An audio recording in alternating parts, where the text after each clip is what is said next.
The alarm bells rang across the human colony of New Geneva as a strange ship appeared on the edge of the system. The vessel was unlike anything in the human databases.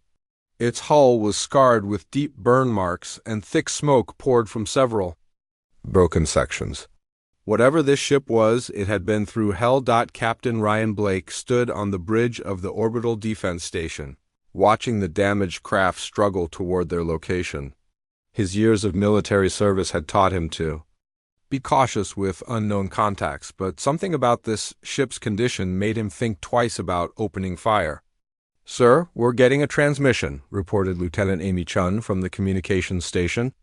"It's not in any human language, but the computer is trying to translate." The main screen flickered to life, showing a face that definitely wasn't human. The creature had pale blue skin and large, dark eyes that seemed to hold a deep sadness. Its mouth was smaller than a human's, and it spoke with a voice that sounded almost musical, despite the fear it carried.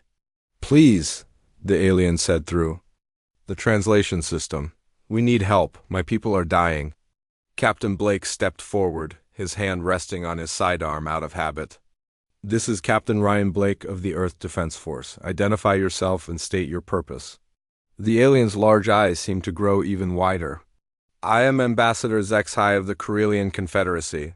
We have traveled far to reach your people. We heard stories that humans might help us, but we didn't know if they were true." "Help you with what?" Blake asked, though he was already starting to guess from the condition of the ship.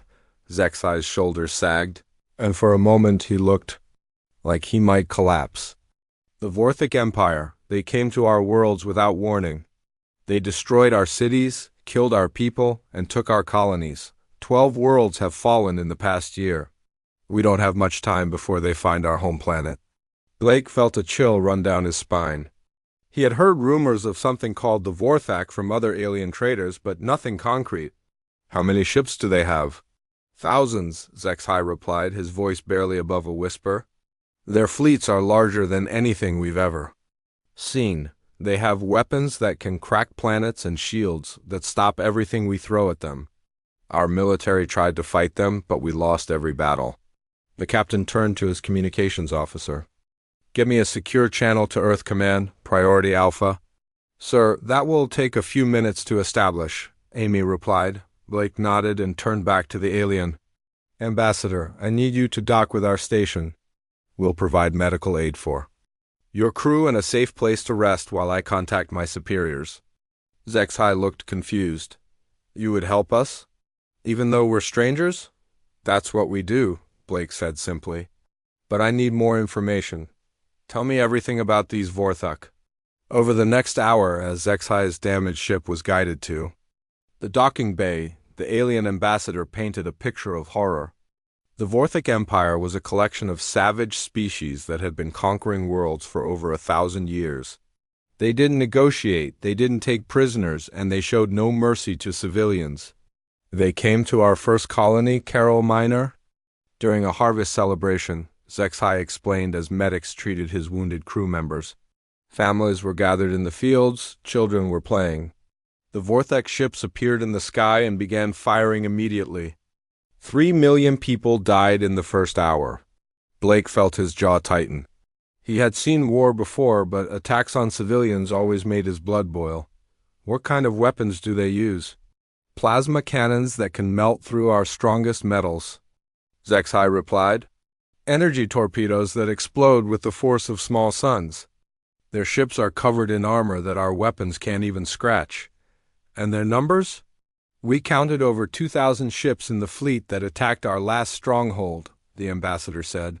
"But we think they have many more.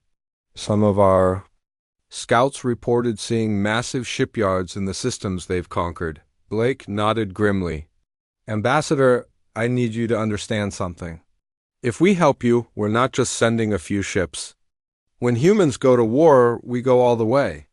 "Are you prepared for what that might mean?" HFY looked puzzled. "I don't understand. We would be grateful for anything you can spare. Even a few of your ships would help us evacuate our remaining people." The captain's communication device beeped. "Sir, we have Earth Command on the line." Blake stepped away from the alien and activated his secure communicator. This is Captain Blake reporting a Priority Alpha situation.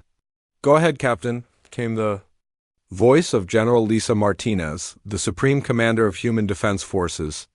Sir, we have a refugee situation. An alien species called the Corellians is being wiped out by something called the Vorthik Empire. They're asking for help. There was a pause on the other end of the line. Details, Captain. Blake quickly summarized. Everything Zexai had told him about the Vorthik Empire, their weapons, their numbers, and their tactics. He could hear the general making notes as he spoke.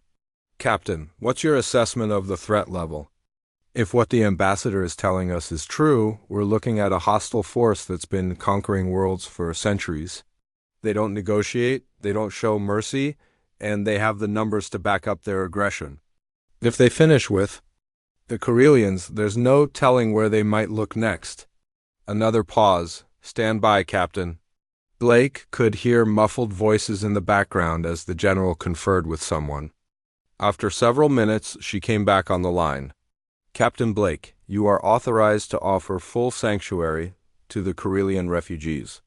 Tell their ambassador that the United Earth government is prepared to provide assistance. What level of assistance? Sir, full mobilization, Captain. Operation Righteous Fury is authorized. We're not going to let these Vorthik think they can slaughter innocent people without consequences. Blake felt a chill at the general's words. Operation Righteous Fury was a contingency plan that involved mobilizing every human military asset. In known space, it was designed for threats to humanity itself, not for helping alien species. Sir, are you sure about this?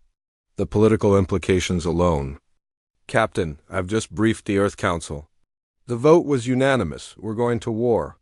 Blake returned to where Zexai was waiting, the alien looking at him with hopeful eyes. Ambassador, I have good news. My government has agreed to help. Zexai's face lit up with relief. Thank you, Captain. Even a few ships would make such a difference. We know you don't have much reason to risk your people for us. Blake smiled, but it wasn't a friendly expression. It was the kind of smile that made his enemies very nervous. Ambassador, I think, you're going to be surprised by what a few ships means to humans. In the distance, the first of the human military vessels was already changing course toward New Geneva. The galaxy was about to learn what happened when someone threatened the innocent while humans were watching. General Lisa Martinez stood in the war room deep beneath Earth's surface, looking at the largest military planning board that had ever been assembled. The room was filled with officers from every branch of the human military, and the air was thick with tension. What they were about to do had never been attempted before. Ladies and gentlemen, the general began, her voice cutting through the quiet conversations. We are about to launch the largest military operation in human history. Operation Righteous Fury will mobilize every available asset we have. Admiral Kate Sullivan, commander of the First Fleet, leaned forward in her chair. General, are we sure about this? We're talking about committing our entire military to help aliens we've never met before. Admiral, I've seen the intelligence reports, Martinez replied. The Vorthik Empire has been slaughtering innocent civilians for over 1,000 years. They're not going to stop with the Corellians. Sooner or later, they'll find us, and when they do, they'll try to do the same thing to our people. Lieutenant Colonel Jake Morrison, the operations logistics coordinator, stood up with a data pad in his hands. General, I've run the numbers. We can have the First Fleet moving within 12 hours. The Second Fleet will need 18 hours to clear Jupiter's orbit. The Third Fleet. He paused, looking at his notes. The Third Fleet will take 36 hours to reach the jump point from their position beyond Neptune. What about the Fourth and Fifth Fleets? Asked Admiral Nick Porter, commander of the Second Fleet. They're still under construction, Morrison replied. But we can have them operational within 6 weeks if we pull all the shipyard workers to finish them. General Martinez nodded. Do it. I want every ship we have ready for combat. What about ground forces? Colonel Amy Davis, head of the Human Marine Corps, stepped forward. Ma'am, we have 50,000 Marines ready for immediate deployment. Another 100,000 can be prepared within 2 weeks. But General, we don't know what kind of ground fighting we'll be facing. From what the Karelian ambassador told us, the Vorthak don't take prisoners, Martinez said grimly. They kill everyone they find. Our job is to make sure they don't get the chance to do it again. Major Chris Thompson, leader of the Special Forces units, raised his hand. General, what about deep strike operations? If we can hit their command centers and supply lines, we might be able to end this faster. That's exactly what I'm thinking, Major. I want your people ready to go behind enemy lines.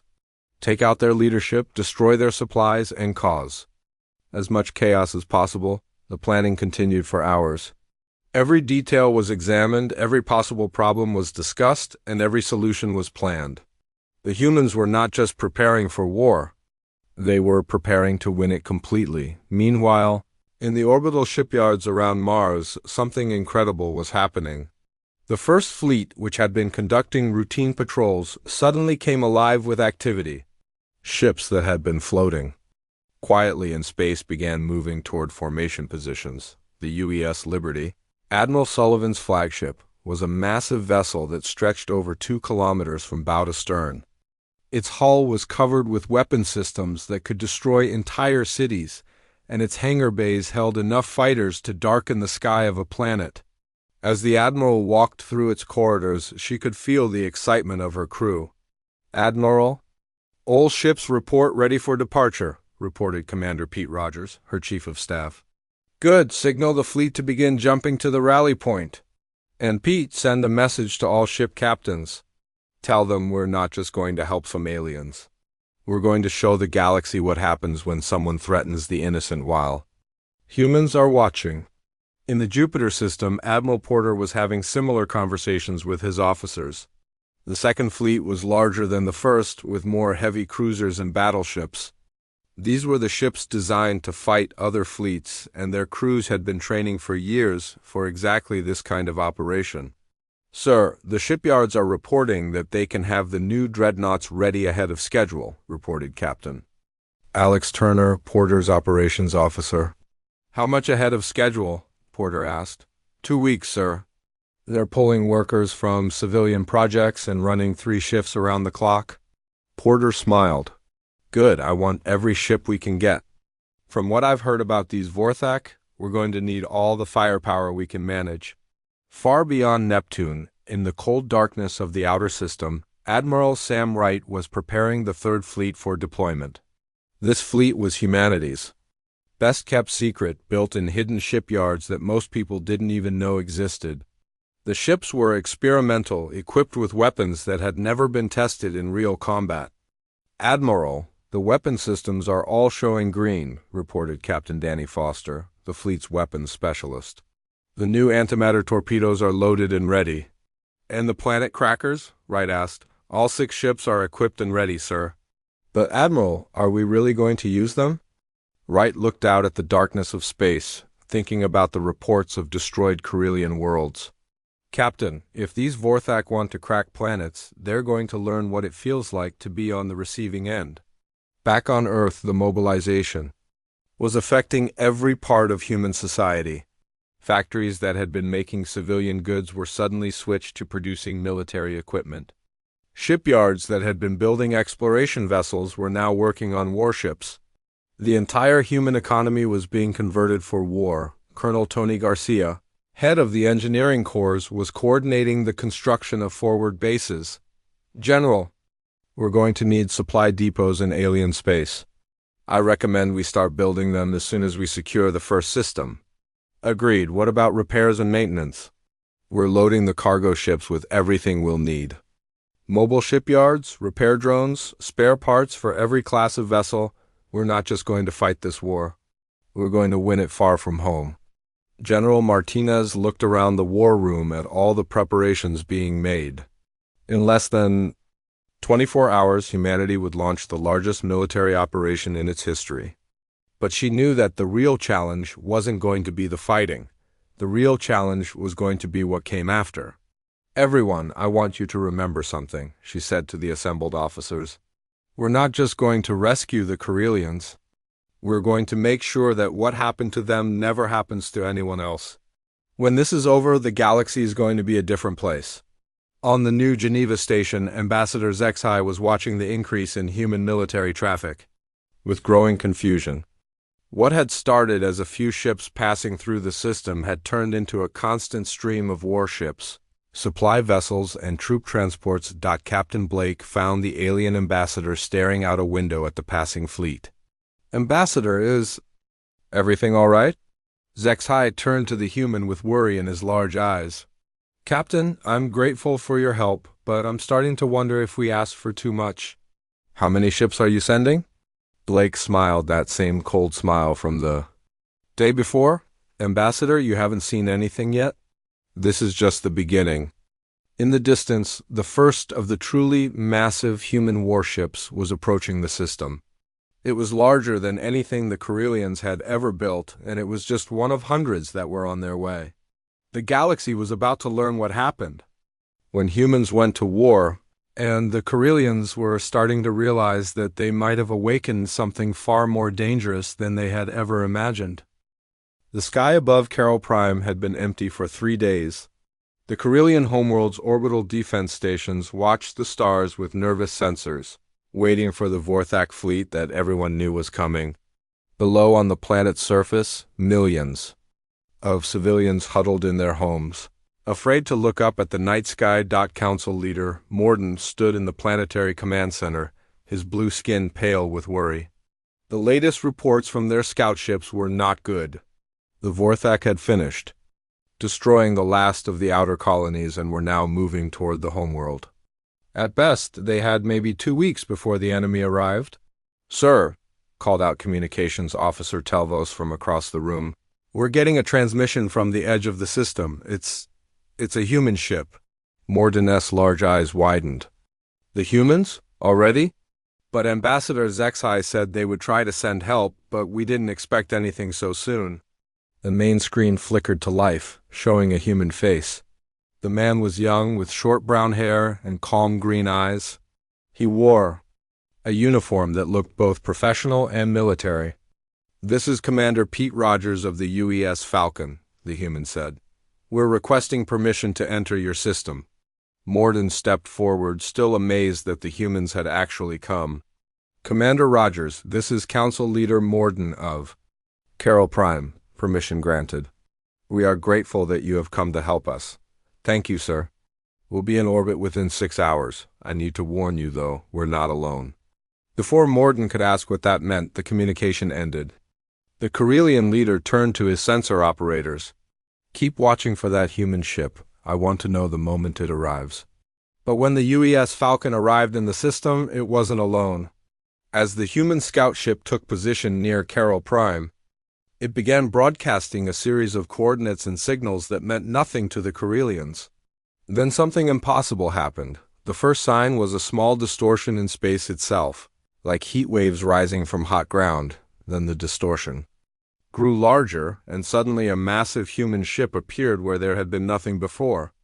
It was easily 5 times larger than the biggest Corellian vessel, its hull covered with weapons and armor that gleamed in the light of the local star. By the ancestors, whispered sensor operator Kextai, that ship is enormous.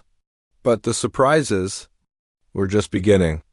As the first human ship settled into orbit, more distortions appeared. Another massive vessel materialized, then another, then 3 more at once. Within an hour, there were dozens of human ships in the system, each one larger and more heavily armed than anything the Corellians had ever seen. Lieutenant Sarah Miller, the communications officer aboard the UES Falcon, established contact with the Corellian Command Center. Carol Prime, this is Lieutenant Miller. Admiral Kate Sullivan would like to speak with your leadership. Morden could barely find his voice. Admiral? You sent an admiral? Sir, Admiral Sullivan is the commanding officer of the First Fleet. She's in overall command of the operation. The main screen changed to show a woman in her 40s, with gray hair and sharp blue eyes. She wore a uniform covered with medals and rank insignia that spoke of long military service. When she looked at the camera, Morden felt like she was looking right through him. Council Leader Morden, Admiral Sullivan began, I'm Admiral Kate Sullivan of the United Earth Defense Forces. We received your request for assistance and we're here to help. Morden looked around at his staff, all of whom were staring at the growing human fleet with open amazement. Admiral, we are incredibly grateful for your help. We had hoped you might send a few ships, but this is far beyond what we expected. Sullivan smiled, but it wasn't a warm expression. Council leader, when someone threatens innocent people, humans tend to take it personally. What you're seeing now is just the first fleet. The second and third fleets are still on their way. More fleets? Morden asked, his voice barely above a whisper. Much more. We've also got ground forces, supply ships, mobile shipyards, and everything else we need to fight a war. The question is, how much do you know about the current position of the Vorthak forces? As Morden began sharing intelligence about the enemy's movements, more human ships continued to arrive. The Corellian sensor operators had given up trying to count them all. Their orbital space was filling with human vessels of every size and type.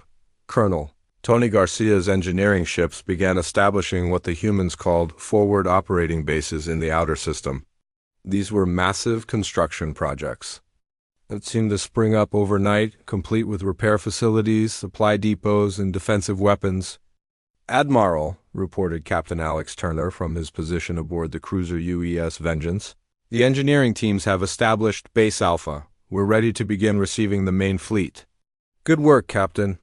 What's the status of our defensive perimeter? All early warning sensors are in place, ma'am. If the Vorthak try to sneak up on us, we'll know about it long before they arrive. Down on Caro Prime, the civilian population had begun to notice the change in their night sky.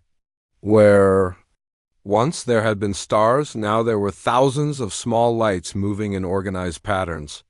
The human fleet was so large that it was blocking out parts of the sky. News. Reporter Velenum was broadcasting from the capital city, trying to explain what was happening to the frightened population. Citizens of Caro Prime, the human fleet continues to grow. Our government sources confirm that over 800 ships are now in our system, with more arriving every hour. In the Planetary Command Center, Morden was getting reports from all over the planet. The humans weren't just sitting in orbit, they were actively preparing for war. Human shuttles were landing at military bases, bringing advisors and equipment. Human fighters were conducting patrol flights around the planet. Sir, reported Defense Minister Kelrose, the humans are requesting permission to land Marines at our main spaceport. They say they want to help with planetary defense. How many Marines? Morden asked. They're not saying, sir. They just asked for landing clearance for initial deployment personnel. When the human troop transports landed, the Corellians got their first close look at human soldiers. The Marines were tall and muscular, wearing armor that seemed to be made of some kind of advanced metal. They moved with a discipline and confidence that was both impressive and slightly frightening, Major Kelly Brooks, the Marine commander, met with Corellian military leaders at the spaceport. We're here to help coordinate your defenses, she explained. My people have experience fighting against overwhelming odds. How many soldiers did you bring? Asked General Texville, the head of Corellian Planetary Defense. This is just the advance team, Brooks replied. The main force is still on the way? We'll have a full division here within the week. As the days passed, the human presence continued to grow. The second fleet arrived, bringing even more ships and personnel. Then came the supply convoys. Endless streams of cargo vessels carrying everything from ammunition to food to spare parts. Ambassador HFY, who had returned from New Geneva aboard a human transport, found himself in the strange position of being a liaison between his people and an alien military force that was larger than anything the Corellians had ever imagined. Council leader, he said to Morden during a private meeting, I'm starting to think we may have made a mistake. What do you mean? Morden asked. When I asked the humans for help, I expected them to send a few ships to help us evacuate our people. Instead, they've sent an entire invasion force. Look at our sky, Morden. There are more human ships up there than we have on our entire planet, Morden nodded slowly. I've been thinking the same thing. But HFY, what choice did we have? The Vorthak were going to kill us all. I know, the ambassador replied. But I'm starting to wonder if we've just traded one problem for another. What happens when the Vorthak are gone? What happens to us then? Neither of them had an answer to that question. Outside the window, the human fleet continued its preparations for war, and the Corellians began to realize that they had unleashed something far more powerful than they had ever imagined. The galaxy was about to change forever, and they were the ones who had started it all. War Admiral Vekver stood on the bridge of his flagship, the destroyer of worlds, watching the stars ahead with satisfaction. Behind him, 50 of the most powerful warships in the Vorthak Empire moved through space in perfect formation. Each vessel was a monument to 1,000 years of conquest, their hulls decorated with the symbols of countless dead civilizations. "Admiral," reported his communications officer, a thin creature with gray skin and sharp teeth, "our scouts confirm that the last Corellian stronghold is just ahead, the planet they call Carol Prime." Vekver smiled, revealing rows of pointed teeth. The Vorthak were a species that had evolved from pack hunters, and their faces still showed their predatory nature. "Excellent. Have our weapons officers prepare for a standard cleansing operation. I want every city on that planet burning within an hour of our arrival." "Sir," interrupted the sensor operator, "I'm detecting something unusual. There are ships in orbit around the planet, but they're not Corellian designs." Vekver moved to the sensor station and looked at the readings. What he saw there made him pause. The ships in orbit were large, much larger than typical Corellian vessels, and there were many of them. "How many ships?" he asked. "I count at least 100, sir, maybe more. They're using some kind of technology I don't recognize." The War Admiral frowned. In 1,000 years of conquest, the Vorthak had faced many different species, and they had learned to recognize most ship designs. These vessels were completely unknown. "Open a communication channel," Vekver ordered. "Let's see who these fools are." The main screen flickered to life, showing the face of a creature that Vekver had never seen before. It had pale skin, small eyes, and no visible teeth when it spoke. The creature looked soft and weak, not like a warrior at all. "This is Captain Alex Turner of the United Earth Defense Forces," the creature said. "You are approaching a system under human protection. Identify yourself and state your intentions." Vekver laughed, a harsh sound that echoed through the bridge. "Human? I have never heard of your species. I am War Admiral Vekver of the Vorthak Empire. This system belongs to us now. Surrender your ships, and we will make your deaths quick." The human's expression didn't change. "Admiral Vekver, you are in violation of interstellar law. You have exactly 60 seconds to turn your fleet around and leave this system. If you do not comply, we will consider your presence an act of war." "Interstellar law?" Vekver roared with laughter. "We are the Vorthak Empire. We have conquered 1,000 worlds. We are the law." He turned to his weapons officer. "Target their largest ship and fire. Let's show these mammals what real power looks like." The Vorthak fleet opened fire with their STANDARD weapons. Plasma cannons that could melt through the strongest known metals sent streams of superheated energy toward the human fleet. Energy torpedoes that exploded with the power of small stars streaked through space. It was enough firepower to destroy an entire planet, but something impossible happened. The human ships didn't die. Captain Turner watched the Vorthak weapons approach his fleet with calm interest. "All ships, activate defensive measures, weapons free. Show them what human engineering can do." The plasma beams that should have melted through human hulls simply disappeared, absorbed by energy shields that the Vorthak had never seen before. The energy torpedoes that should have cracked ships in half exploded harmlessly against barriers. That seemed to bend space itself. "Impossible," whispered Vekver as sensor operator. "Their shields are absorbing everything we're throwing at them, but the humans weren't just defending. As the Vorthak weapons failed to find their targets, the human fleet began to respond. What came next was unlike anything the Vorthak had ever experienced. The first human weapons to fire were railguns, massive electromagnetic cannons that accelerated chunks of metal to incredible speeds. The tungsten slugs moved so fast that they were invisible, striking Vorthok ships before their sensors could even detect them. The results were devastating. The same armor that had protected Vorthok ships for centuries simply ceased to exist where the human projectiles hit. Holes appeared through the centers of warships, perfectly round and impossibly clean. "Sir," screamed the damage control officer, "the Fist of Domination just lost its entire forward section. I don't understand what happened." Vekver stared at the tactical display in shock. One of his heavy cruisers, a ship that had destroyed dozens of worlds, had been cut in half by a single shot. What kind of weapons are these? His question was answered by the next wave of human attacks. Missiles that seemed to think for themselves, weaved through Vorthok defensive fire, adjusting their courses to hit the weakest points of enemy ships.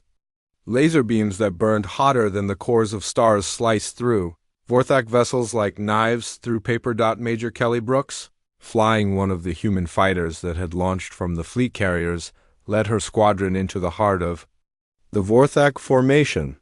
The enemy fighters that rose to meet them were larger and looked more impressive, but they were designed for an older kind of warfare. "All units, remember your training," Brooks called over the radio. "These guys have been fighting the same way for 1,000 years. Let's show them something new."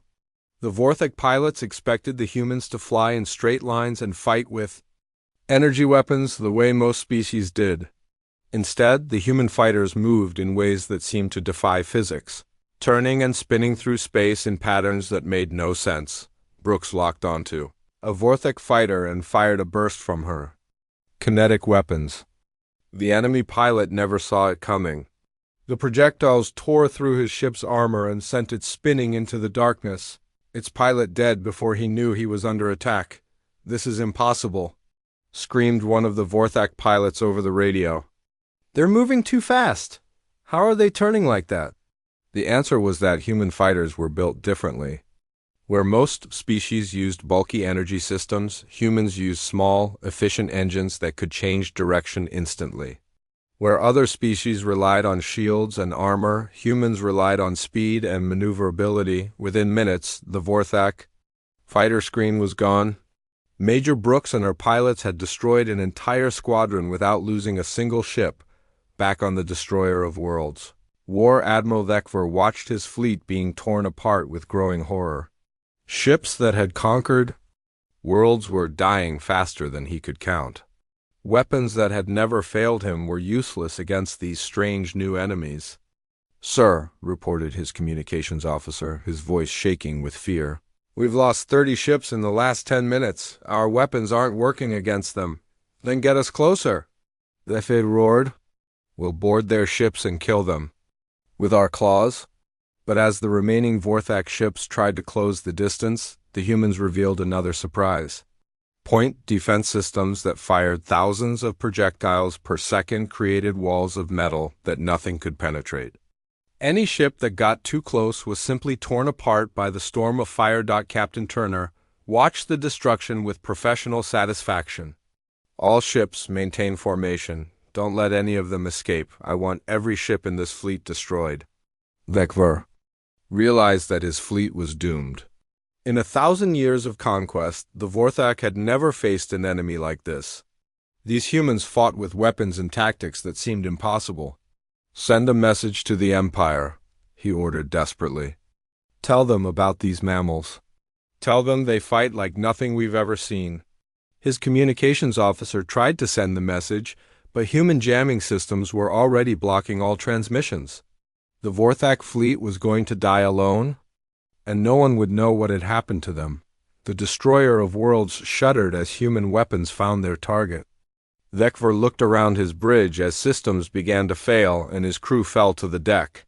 Through the smoke and sparks, he could see the human fleet on his main screen, still in perfect formation, still firing with deadly precision. "What manner of demons are you?" he whispered as his ship began to break apart around him. There was no answer.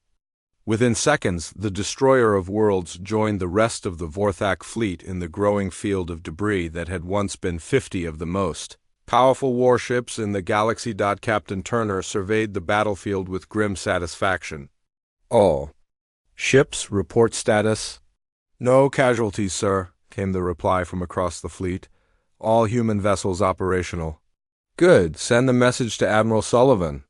Tell her that first contact with the Vorthok is complete. The enemy is exactly as dangerous as we expected them to be. The first battle between humans and the Vorthok Empire was over. It had lasted less than an hour, and the result was total human victory. But Turner knew this was just the beginning. Somewhere out there, the rest of the Vorthok Empire was waiting, and they would soon learn that something new had entered their galaxy. Something that didn't fear them at all.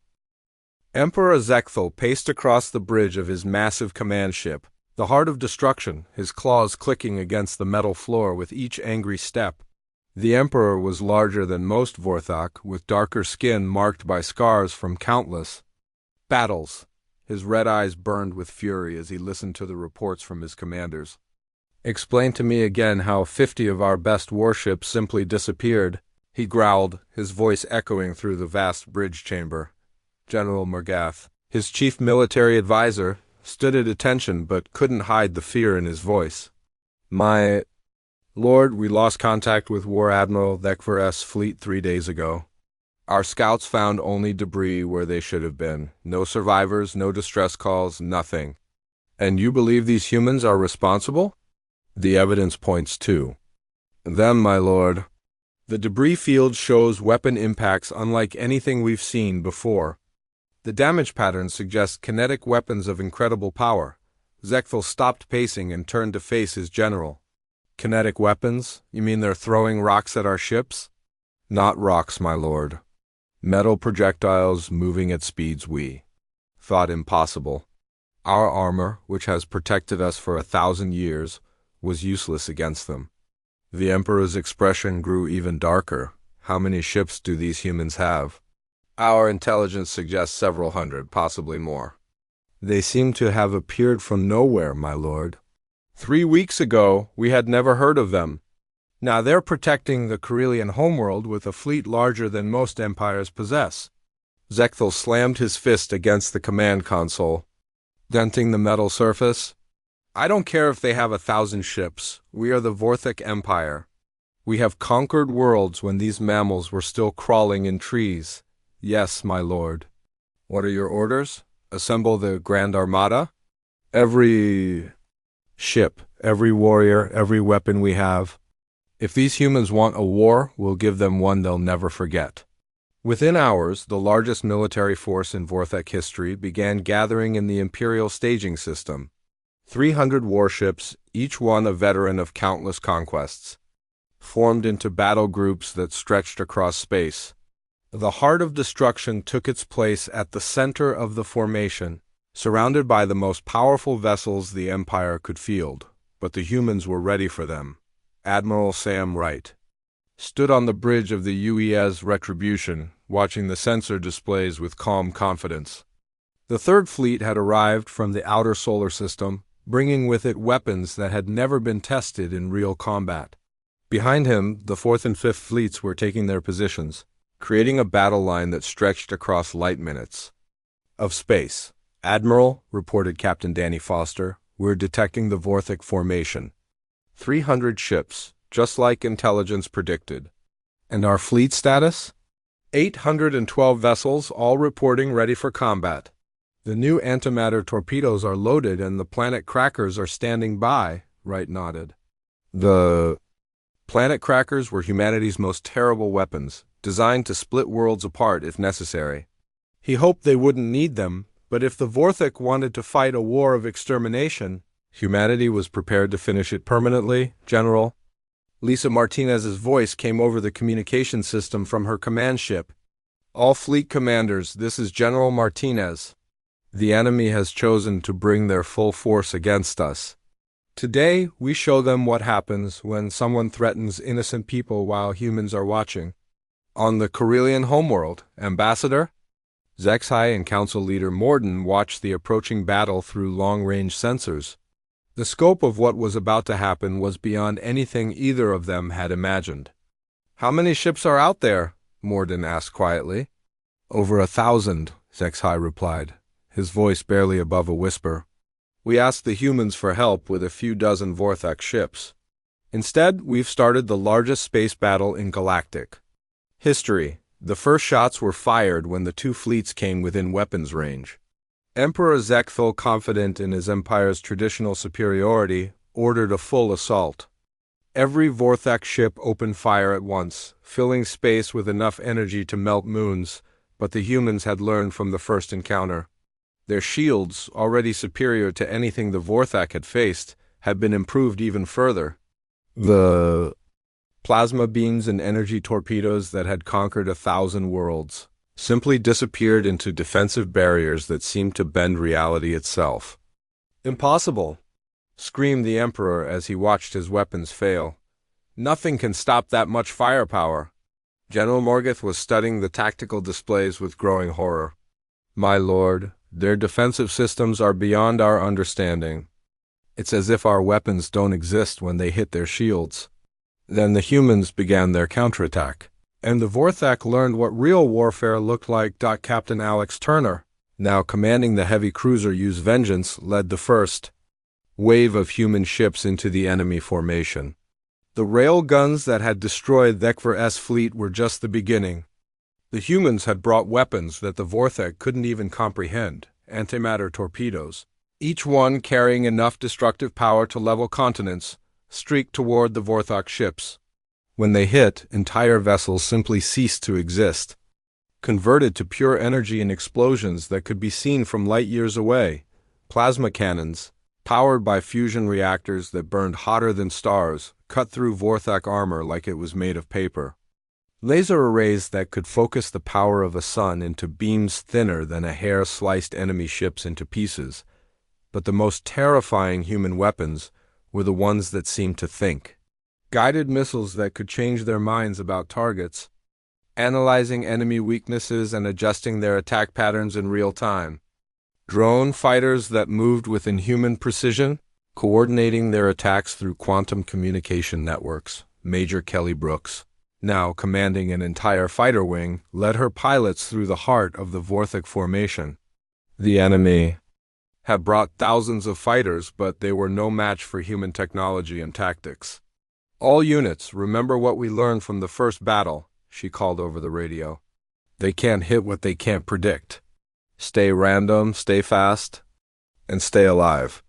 The human fighters moved through space like deadly dancers, their movements impossible to track or predict. They fired weapons that struck faster than light, destroyed their targets, and vanished before the enemy could respond. Within an hour, the Vorthak fighter screen was gone. Within 2 hours, half their fleet was debris. Emperor Zekthul watched his empire's greatest military force being systematically destroyed by an enemy that seemed to fight with the power of gods. My lord, General Morgoth said desperately, we have to retreat. We're losing ships faster than we can count them. No, the Emperor roared. We are Vorthak, we do not retreat. But even as he spoke, the heart of destruction shuddered under. Human fire. Systems that had never failed began to spark and smoke. The bridge crew, veterans of 100 battles, looked around with fear in their eyes. Captain Danny Foster, commanding one of the Planet Cracker vessels, received the order he had been dreading. Foster, this is Admiral Wright. The enemy flagship is still operational. Use the special package. Foster knew what that meant. The special package was an antimatter warhead powerful enough to crack a moon. He looked at his weapons officer and nodded grimly. Fire the Planet Cracker. The weapon that streaked toward the heart of destruction was unlike anything that had ever been used in space combat. When it hit the Vorthak flagship, the explosion was visible from the planet's surface. The largest, most powerful warship the Empire had ever built simply vanished in a flash of pure light.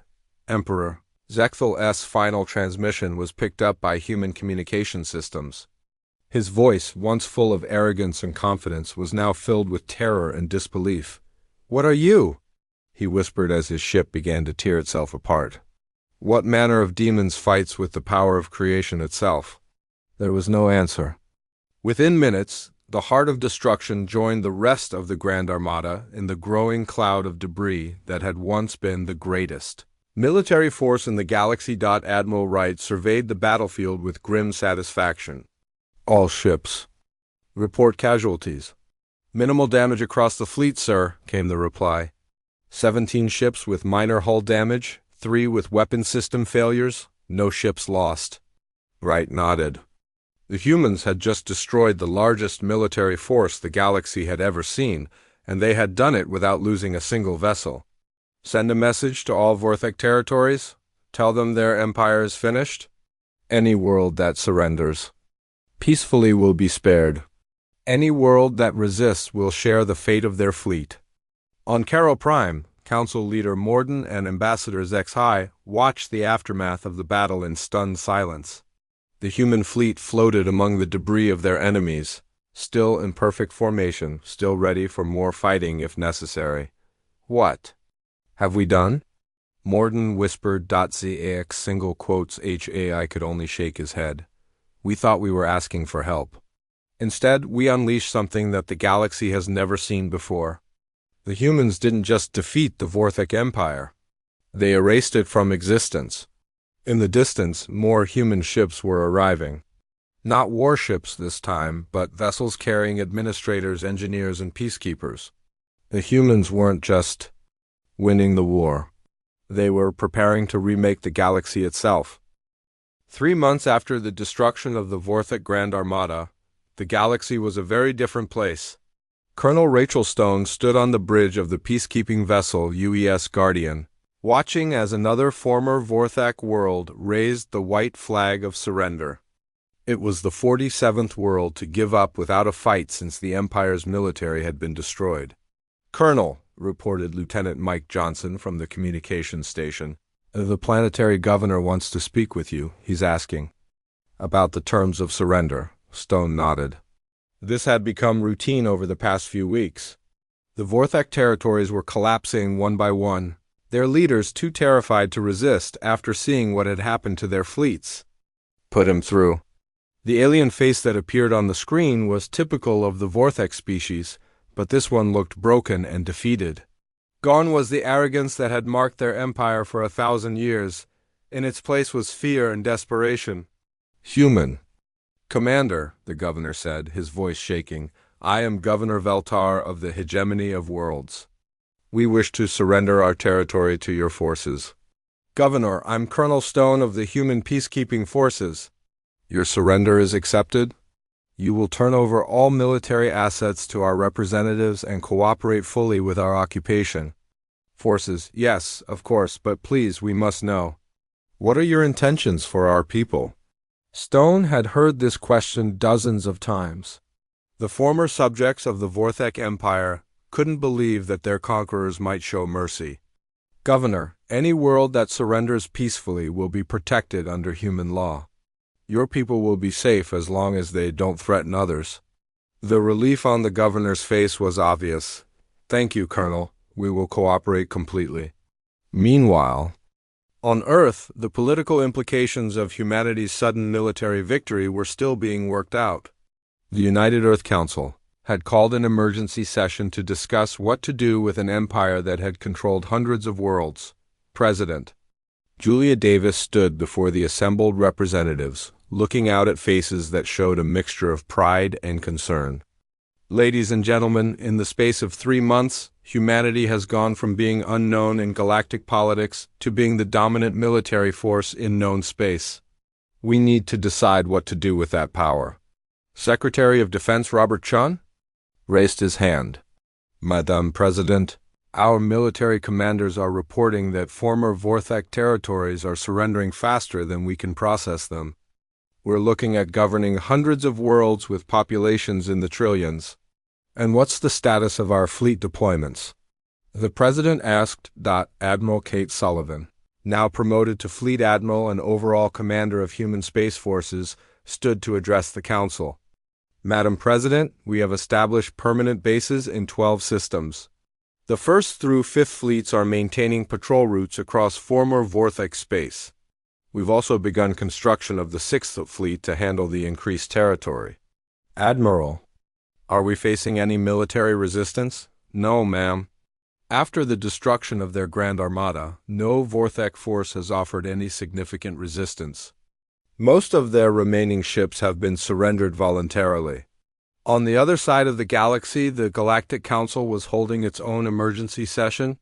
For thousands of years, this body had been the closest thing to a central government that the galaxy possessed. Now, suddenly they found themselves irrelevant. Chancellor Mordain, an elderly representative from one of the founding species, looked around the chamber at faces filled with uncertainty and fear. Representatives, we must address the situation with these humans. They have single-handedly destroyed the largest empire in our galaxy and show no signs of slowing down. Representative Telvanni from the Andromedan Confederation stood up. Chancellor, we need to determine if these humans pose a threat to the rest of us. Their military capabilities are beyond anything we've ever seen. I agree, replied Representative Kextai from the Spiral Alliance. But we also need to consider that they've done what we could never do. The Vorthek Empire has terrorized the galaxy for a millennium. These humans ended that threat in a matter of weeks. Chancellor Mordain nodded grimly. The question is, what do they want from the rest of us? The answer came sooner than expected. A human delegation led by Ambassador Ryan Blake requested permission to address the Galactic Council. When the humans arrived at the council chambers, the assembled representatives got their first close look at the species that had just reshaped their galaxy. Ambassador Blake was a tall, confident man who carried himself with the bearing of someone used to command. He wore a simple blue uniform with minimal decoration, but everyone in the chamber could sense the power he represented. Honored representatives, Blake began, his voice carrying clearly through the vast chamber, I come before you today not as a conqueror, but as someone seeking cooperation and peace. The chamber was completely silent.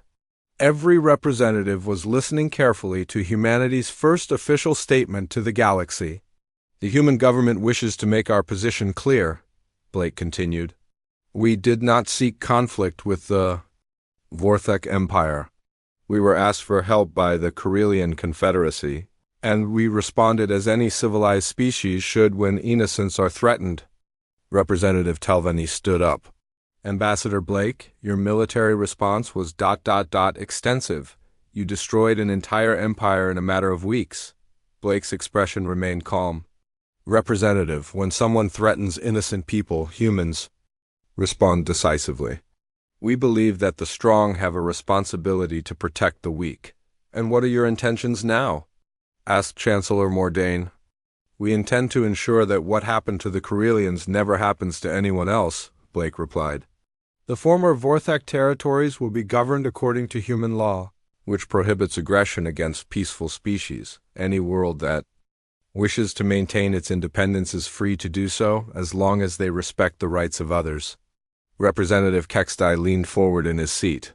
Ambassador, are you saying that humanity intends to become the galaxy's police force? Blake smiled, and it was the same kind of cold smile that Captain Blake had shown Ambassador Zexhai months earlier. Representative, we're saying that anyone who threatens innocent people will have to answer to us. The galaxy has a new reality to adjust to. Back on Carol Prime, Ambassador Zexhai was writing his final report as the Corellian representative to humanity.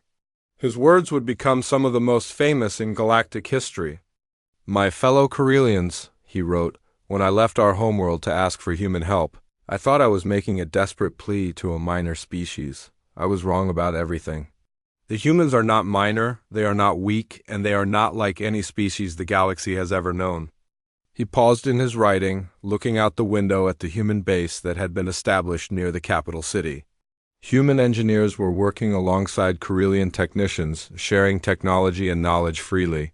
Human soldiers walked the streets peacefully, helping with reconstruction efforts.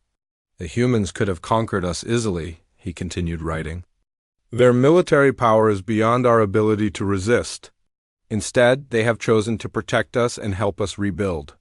They ask for nothing in return except that we treat other species with the same respect they have shown us. But make no mistake. Zexhai wrote, These humans are not the peaceful explorers that many species hope to encounter.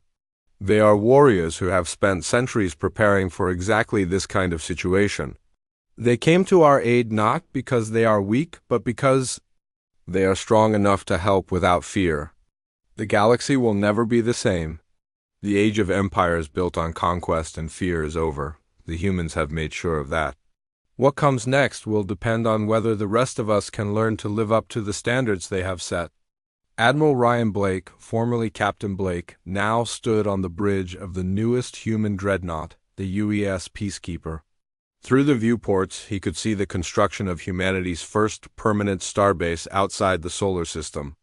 The massive structure would serve as the headquarters for human operations in this part of the galaxy. "Admiral," reported Commander Sarah Miller, "we're receiving reports from across the former Vorthek territories. All occupied worlds are reporting peaceful transitions. No resistance movements, no violence," Blake nodded. "Good. What about the other galactic powers?" "Most are maintaining respectful distances, sir. A few have sent diplomatic missions requesting formal relations. No one seems interested in testing our military capabilities." Blake smiled as he looked out at the stars. "Commander, send a message to all human forces. Tell them that our mission here is complete. The Corellians are safe, the Vorthek threat is ended, and the galaxy knows that innocent people have protectors. And what should we do now, sir?" Blake's expression grew serious. "Now we wait and watch. The galaxy is a big place, and there are probably other species out there who think they can terrorize the innocent. When we find them, they'll learn the same lesson the Vorthek learned." "Which is, sir?" Blake turned away from the viewport and looked at his crew, all of them dedicated professionals who had volunteered to serve far from home to protect people they had never met. "They'll learn that when humans say we're going to help, we don't just send a few ships. We bring our entire civilization with us, asterisk,